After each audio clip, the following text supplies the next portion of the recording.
بسم اللہ الرحمن الرحیم۔ السلام علیکم، میں ہوں آیت فاطمہ اور آپ ہیں میرے چینل ناول ریڈر سب پہ۔ کیسے ہیں آپ سب لوگ؟ جی تو جناب، کل جو ہم نے ناول پڑھا تھا نادیہ جہانگیر کا، جو کہ کرن کے شمارے میں شائع ہوا تھا 2000 یا 90s کے ایرا میں نا، اس کا آج ہم سیکنڈ اور لاسٹ والا حصہ پڑھ رہے ہیں۔ یہ دو سلسلہ وار ناول نہیں تھا یہ، لیکن دو قسطوں کی یہ کہانی تھی۔ تو کل ہم نے اس کی پہلی قسط پڑھی تھی، آج دوسری اور آخری قسط پڑھیں گے۔ بہت ہی پیاری لڑکی کی کہانی، بہت مجھے نا پڑھ کے بڑا ہوا کہ ہمارے معاشرے میں ایسی چیزیں بھی ہوتی ہیں نا۔ لڑکی نے جو کچھ فیس کیا، جو ٹربلز، جو ہرڈلز اور جو اس کے ساتھ ہوا اسٹیپ ریلیشنز میں، اس پہ بیسڈ یہ بہت پیاری سٹوری تھی۔ تو میں نے کہا چلیں آج ہی کوشش کر کے اس کو ایک نشست میں ختم کر کے تو آپ کو دیتے ہیں، پھر آپ بتائیے گا کہ آپ کو یہ ناول کیسا لگا۔ چلیے اسٹارٹ کرتے ہیں سلسلے وفا کے بائی نادیہ جہانگیر، اس کا دوسرا اور آخری حصہ۔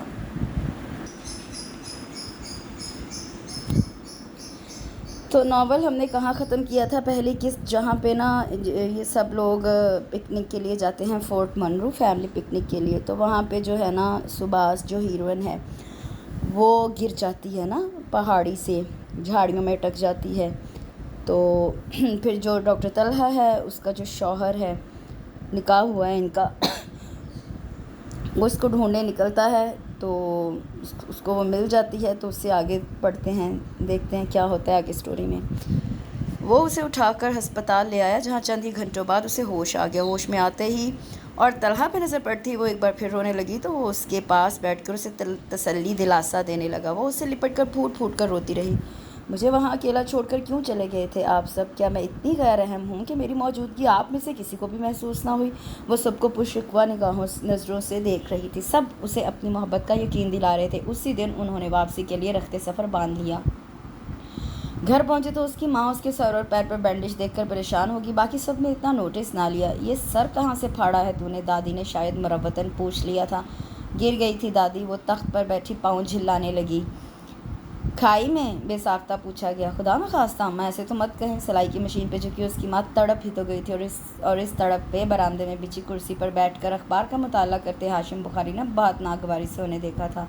ہاں تو کیا ہوا؟ وہاں اکثر لوگ کھائیوں میں گر جاتے ہیں، پھر نہ تو ان کی ہڈیاں ملتی ہیں اور نہ ہی ان کے نام نشان۔ میں تو بس ایسے ہی پوچھ رہی تھی، دادی نے برا مان کر پھٹ منہ بنایا۔ وہ دونوں ماں بیٹی ایک دوسرے کو دیکھ کر رہ گئی۔ تبھی مین گیٹ پر دستک ہوئی۔ ہاشم بخاری اٹھنے لگے، لیکن اندر سے نکلتے طلحہ کو دیکھ کر وہیں بیٹھے رہے۔ طلحہ گیٹ کھول کر باہر نکلا، اور پھر جب واپس آیا تو اس کے چہرے کی رنگت اڑی ہوئی تھی۔ کون ہے؟ ہاشم بخاری نے وہیں برآمدے سے پوچھا۔ وہ ہونٹ چباتا سمانہ بخاری کو دیکھنے لگا، جو خود بھی اسے سوالیہ نگاہوں سے دیکھ رہی تھی۔ سیٹھ ظفر اللہ مرزا۔ کیا؟ سمانہ بخاری کے ہاتھ سے قمیض، جبکہ ہاشم بخاری کے ہاتھ سے اخبار نیچے گر گیا۔ دادی کی آنکھیں وہیں پھٹی کی پھٹی رہ گئی، جبکہ سباس نے چونک کر طلحہ کو دیکھا تھا۔ سیٹھ ظفر اللہ مرزا اپنی بیٹی سے ملنے آیا تھا، پورے 20 سال بعد۔ نہ جانے کون سی یاد اسے کھینچ لائی تھی، کس جذبے کے تحت وہ اپنی بیٹی کو دیکھنے آیا تھا، کس احساس کی بدولت وہ یہاں چلا آیا تھا، وہ بھی پورے 20 سال بعد۔ ہر کوئی حیران نہ ہوتا تو کیا ہوتا، ہر کوئی یقین اور بے یقینی کے درمیان لٹکا ہوا تھا۔ پہلی بار تو اسے مایوس لوٹا دیا گیا، مگر دوسری بار وہ زبردستی اندر گھس آیا۔ میں اپنی بیٹی سے ملے بغیر واپس نہیں جاؤں گا، وہ اپنے مستحکم اور اٹل لہجے میں بولا تھا۔ قاسم بخاری اور ہاشم بخاری کو مجبوراً چپ ہونا پڑا۔ دادی پہلے ہی خاموش بیٹھی تھی۔ تو اب پورے 20 سال کے بعد آپ کو یاد آئی ہے اپنی بیٹی؟ سمانہ بخاری چپ نہیں رہ سکتی تھی۔ یاد تو 15 سال پہلے ہی آ گئی تھی، مگر آپ کے شوہر نامدار نے ہی یہاں آنے نہیں دیا، ورنہ میں تو اپنی بیٹی کو بہت پہلے ہی سے یہاں سے لے جاتا، سیٹھ ظفر اللہ نے بہت ہموار لہجے میں کہا۔ تو سب ہی چونک کر ہاشم بخاری کو دیکھنے لگے، جو کھڑکی سے باہر نگاہیں جمائے بیٹھے تھے۔ بہرحال جو بھی، اب میں اپنی بیٹی سے ملنے آیا ہوں، بہتر ہوگا آپ مجھے اس سے ملنے سے نہ روکیں۔ دیکھیں سیٹھ صاحب، مجھے دیکھنا ویکھنا کچھ نہیں ہے، صرف اپنی بیٹی سے ملنا ہے۔ ظفر اللہ نے ہاتھ اٹھا کر قاسم بخاری کی بات کاٹی۔ مگر وہ آپ سے ملنا نہیں چاہتی؟ قاسم بخاری بولنے سے باز نہیں آئے۔ مگر میں تو اس سے ملنا چاہتا ہوں۔ کس ناطے اور کس رشتے سے؟ سمانہ بخاری کا لہجہ چپتا ہوا تھا۔ وہ بیٹی ہے میری اور میں باپ ہوں اس کا۔ شکل یاد ہے اس کی؟ سمانہ بخاری ترش ہوئی۔ اب دیکھوں گا تو سب یاد آ جائے گا۔ نہیں مرزا صاحب، میں اسے آپ سے قطعی نہیں ملواؤں گی، مہربانی ہوگی آپ یہاں سے چلے جائیں۔ امپاسبل، انہوں نے نفی میں سر ہلایا۔ جب تک اپنی بیٹی سے مل نہ لوں اور اسے دیکھ نہ لوں، میں یہاں سے نہیں جاؤں گا۔ ہائے ہائے، اکڑ تو ایسے رہے ہو جیسے بیٹی کو تو نے ہی پالا ہو، پہلے کیوں نہ خیال آیا اس کا، کیوں نہ اسے دیکھنے آئے، کیوں نہ اسے ملنے آئے۔ دادی کو اس کا یہ انداز ایک آنکھ نہ بھا رہا تھا، اس لیے بھڑک اٹھی۔ میں کہہ تو رہا ہوں کہ مجھے انہوں نے روک دیا تھا، انہوں نے ہی مجھے بیٹی سے ملنے نہیں دیا۔ اس نے ایک بار پھر ہاشم بخاری کی طرف اشارہ کیا جو اٹھ کھڑے ہوئے۔ ٹھیک ہے، آپ اس سے ملنا چاہتے ہیں تو مل لیں، ہمیں کوئی اعتراض نہیں، مگر شرط یہ ہے کہ اگر وہ آپ سے ملنا چاہے تو آپ اس سے پوچھ لیں۔ ظفر اللہ نے ایسے کہا جیسے سباس واقعی اس سے ملنا چاہے گی۔ ٹھیک ہے، ابھی آپ جائیں، ہم اس سے پوچھ کر آپ کو بتا دیں گے۔ ہاشم بخاری نے تیز نگاہوں سے اسے دیکھتے ہوئے اسے جانے کا عندیہ دیا۔ آپ ابھی اس سے پوچھ لیں، وہ پڑھنے گئی ہے، اس وقت گھر پہ نہیں۔ آپ مجھے اس کی درسگاہ کا ایڈریس دے دیں، وہ بے چینی و بے تابی سے بولا۔ سیٹھ صاحب، ہم نے کہہ جو دیا ہے کہ اگر وہ آپ سے ملنا چاہے گی تو ہمیں کوئی اعتراض نہ ہوگا، ہم آپ کو فون پہ بتا دیں گے، آپ اپنا کانٹیکٹ نمبر دے جائیے۔ ہاشم بخاری نے سختی سے کہا تو سیٹھ ظفر اللہ مرزا کو مجبوراً چپ ہونا پڑا۔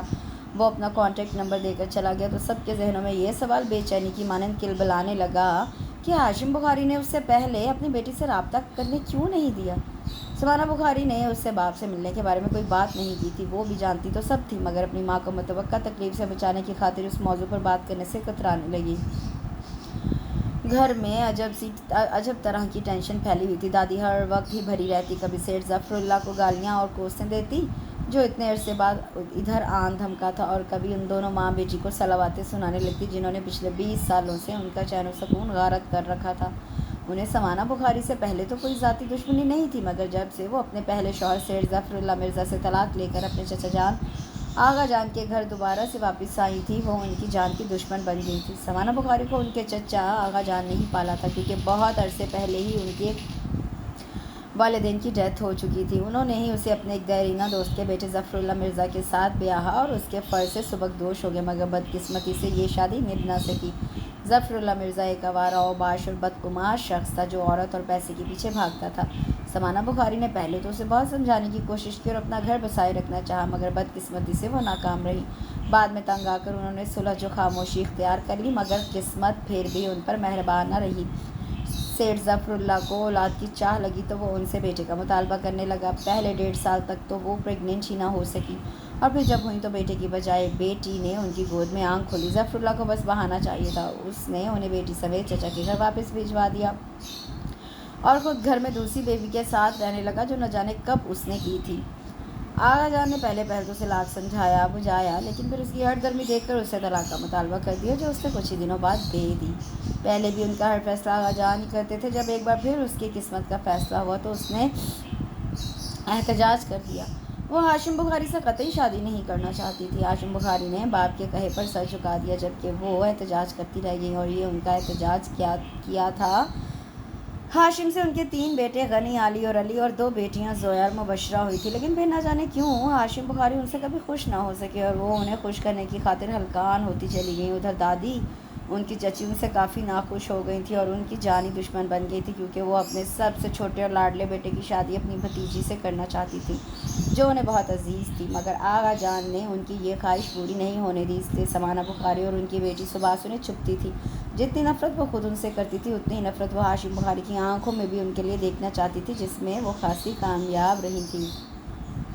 سمانہ بخاری بھی اس گھر میں وہ مقام حاصل نہ کر سکی جو شادی سے پہلے ان کا اس گھر میں تھا۔ اپنی سگی اور جائز بیٹی کے ساتھ عجیب چوروں کی طرح زندگی گزار رہی تھی۔ وہ سباس ان کے اس طرح زندگی گزارنے پر بہت خفا رہتی تھی اور انہیں حق سے جینے کا کہتی تھی، مگر وہ کبھی بھی اس گھر میں اپنی اہمیت جتا نہ سکی، جس پہ سباس غصہ ہوتی، اسی لیے وہ دادی کو ستانے کا کوئی بھی موقع جانے نہ دیتی تھی، اور ان کی یہ اہمیت اس وقت اور گھٹ کر رہ گئی جب ایک بار پھر آغا جان نے ان پر اپنا فیصلہ مسلط کیا، مگر اب کی بار اس فیصلے کی زد میں وہ اکیلی نہیں آئی تھی، بلکہ ساتھ ان کی بیٹی بھی آئی تھی۔ گھر کے سارے فیصلے آغا جان ہی کرتے تھے اور گھر میں کوئی ان کے فیصلوں کے سامنے سر نہیں اٹھاتا تھا، اس لیے ایک بار پھر سب کو مجبوراً سر جھکانا پڑا۔ سباس نے متوقع صورتحال کو جانچتے ہوئے آغا جان کو اس فیصلے سے ہٹانا چاہا تھا، انہیں پیچھے کرنا چاہا تھا، انہیں اپنے اور طلحہ کے بارے میں تمام اونچ نیچ بتانا چاہی تھی، مگر وہ سن کر نہ دیے۔ طلحہ نے بھی احتجاج کیا، سباس سے نکاح کرنے سے صاف صاف انکار کر دیا، مگر وہ آغا جان تھے، اپنا فیصلہ مسلط کر کے رہے۔